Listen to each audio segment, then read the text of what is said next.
Welcome to the deep dive. Today we're asking, is the UK housing market just taking a breather before growing again?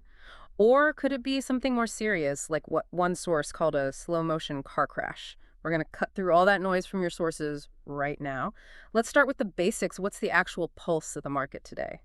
Well, mixed bag really doesn't quite cover it. It feels broadly stagnant. Even though average prices are still, well, stubbornly high. We're looking at an average UK house price of 298,184 taos right now. But, and this is key, annual growth. It's slowed way down to just 1.3%. 1.3%. Yeah, which is actually the slowest rate we've seen since April 2024. So quite a slowdown. Okay, right. So let's unpack that cooling. Where is this caution actually showing up in the data beyond just the headline number? Well, you can see it in the lack of a proper post-summer bounce. Fewer new buyers, fewer sellers coming to market, people are holding back. But what's really striking is this sort of localized pain, especially London. It's quite severe in places. London, how severe? We're talking about some pretty iconic neighborhoods. Yeah. Places like Somerstown, Camden, Borough, even Abbey Road. They've seen prices drop by nearly 50% since the peak back in 2019. Wow, 50%.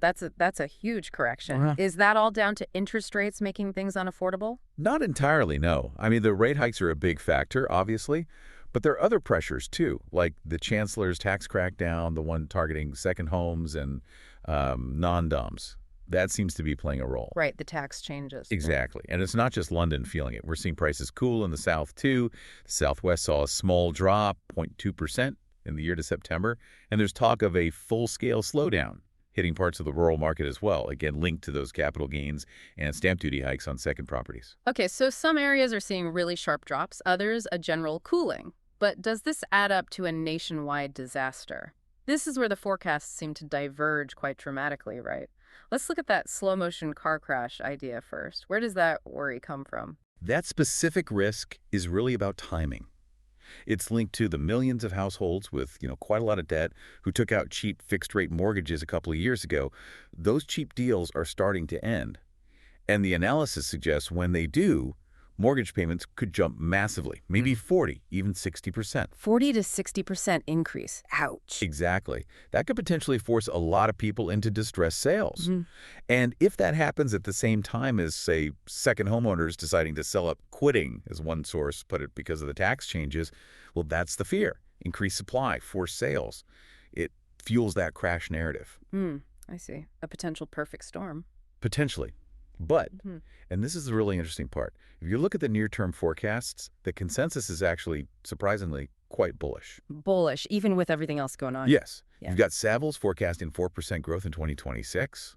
Halifax is looking at maybe up to 3% sooner than that. Even Rightmove, though they downgraded slightly, still predict 2% growth next year. So why the optimism then? What are they seeing? It seems to boil down to a couple of things.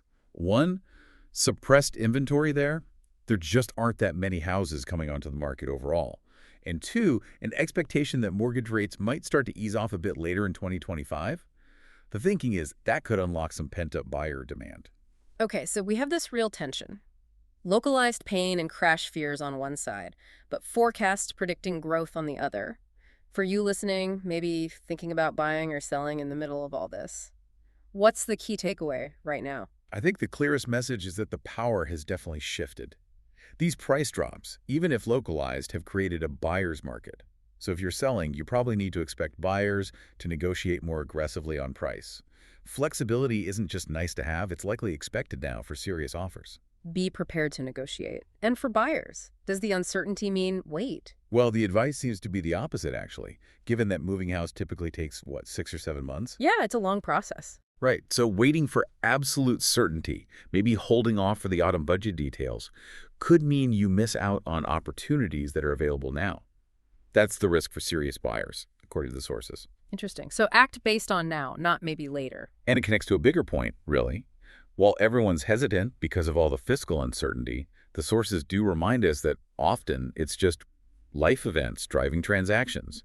Needing more space, new job, family changes, those things often push people to move regardless of the wider economic policy. So despite all the macroeconomic noise and the political debates, perhaps the decision to buy or sell really comes down to something much more personal in the end. Definitely something for you to mull over.